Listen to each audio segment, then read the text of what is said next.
Sadly, sir, the youth today is getting distracted by a lot of, things that are going on. We were talking about drugs earlier and alcohol and a lot of external peer pressure. Social media is one of them that's very harmful in some cases.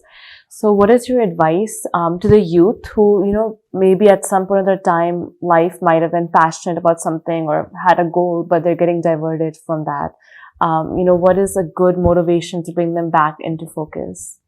Firstly, I must tell you that most of the youth who go into some of these things like drugs, it's because some peer pressure or some friends of theirs have tried to make it as if this is the done thing.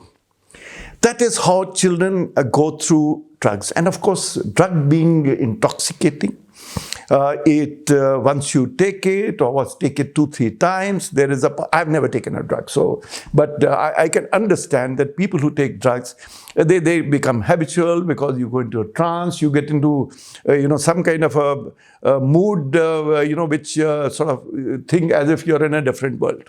This is the impression one.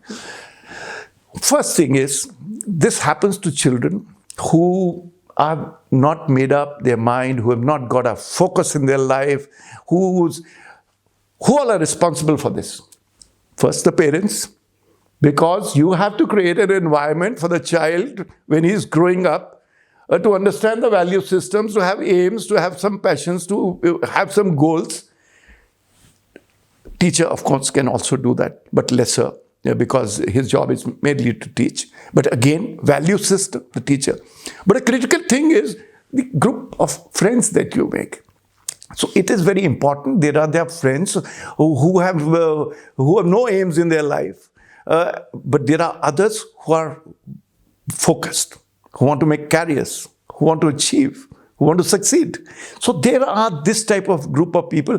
In which company you land up is what is the root cause of this. But I must tell the youth, I'm looking, absolutely straight to say that drugs is extremely bad. I can say with very, very, great pride.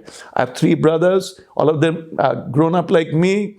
None of us didn't even smoke, leave it on going for drugs. And I am proud to say that in armed forces, nobody takes drugs. There is no scope for taking drugs. For us, the drug is seva, working for the nation, serving the country. This is our drug. And I wish that more and more youth will take this, to serve others, to serve the country.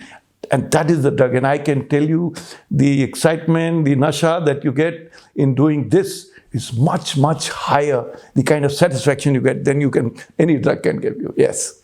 Thank you so much for bringing that up, because the word that you used of seva, I feel like that's so important for us, because what's happening now is that we're just tending to find happiness in these, like shallow things and these temporary pleasures, and we're not actually getting that permanent happiness. But like you said, when you do selfless service, when you do seva, you will end up getting that happiness and that unconditional bliss. It's like bound to happen. And I guess in all of our lives, even if there's one time we've experienced that, then we should know, and you've done that your entire life. You've served India, you've served the country your entire life. So that's probably why you're in bliss all the time. And talking about India, so I was born and brought up in the US. Yeah. And there's clear differences between both countries. Even they have an army, they have but of course, cultural wise, values wise, it's very different. So, how does serving India, the nation of love, spirituality, such strong roots feel? And what is it about India that you think makes it a powerful nation and the future of the world? I feel that history, culture, and spirituality, 3 strong strengths of India. Okay. History. Whatever we are, our genes, they flow from our parents, from our generations, grandparents, etc. The genes of India are flowing from its history and our culture. It's a 5,000 plus years of history. Till 1700, that is the 18th century, between India and China, we had more than 50% of the GDP in the world. And 200 years, that means in 2050, you perhaps will have similar situation again. So the point I'm saying is that India was a great civilization, great country, till as recently as it was among the top countries till 200 years back. And we are soon going to be among the top countries again. So this is our strength. I tell you, lots of children, of course, go to America because of good education, but I'm happy the new education policy has come and we're going to get good education in India. Everything else is better in India. We may have some pollution sometime because we are getting industrialized. But in many ways, we are better off. There is enough pollution the Western world has also faced. So my contention is these three strengths are history, culture, and spirituality, and our family bondings, phenomenal. This is the value system which will make India great once again.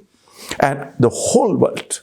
You see how the Western world is looking at India for everything, whether it's food, whether it's yoga, whether it's culture, whether religion, they're all looking, because the kind of peace that you get in spirituality and religion can't get anywhere else.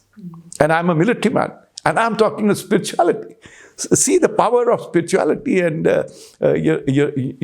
religion. So we in armed forces strongly believe we have, every station of ours has got a temple, gurdwara, we've got a church, we've got a mosque, because we feel that a soldier needs to be spiritually connected. It's a big strength of ours. Yes. That's so amazing. And I'm so happy that you're openly talking about that, because I feel like, there's very less people who, like you and, who are actually coming out in the space and talking about that for the youth. It's so much needed in the time today.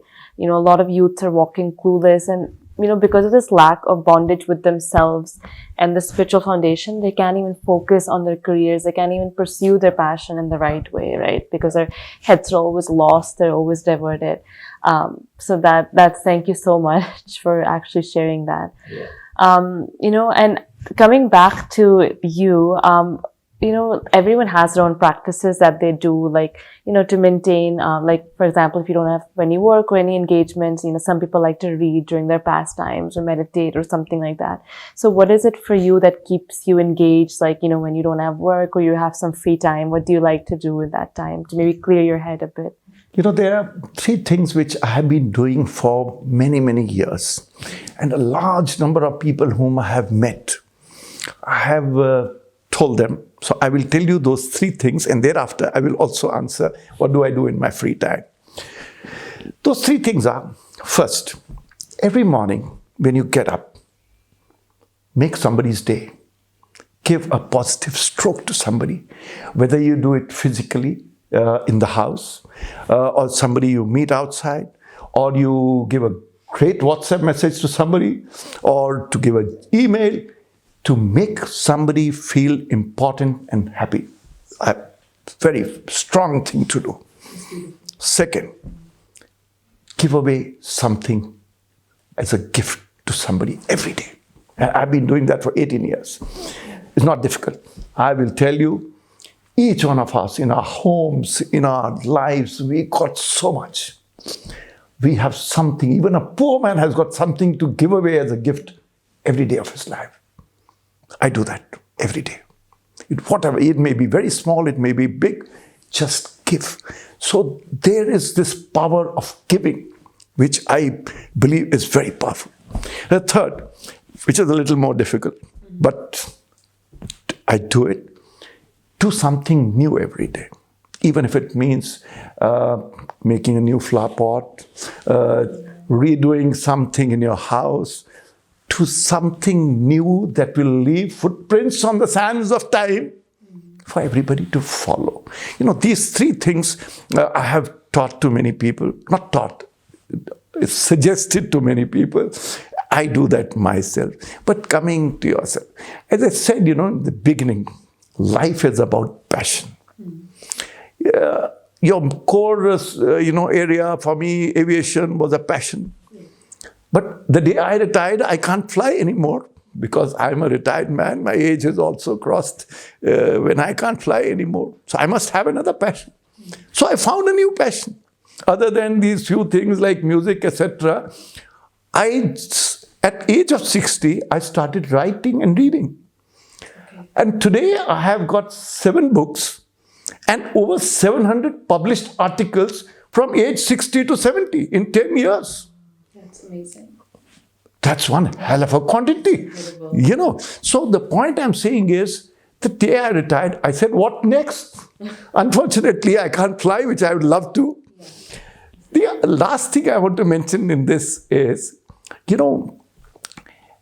if you can tell at the end of your life that in my next life, I want to live the same life, that means you have actually lived your life.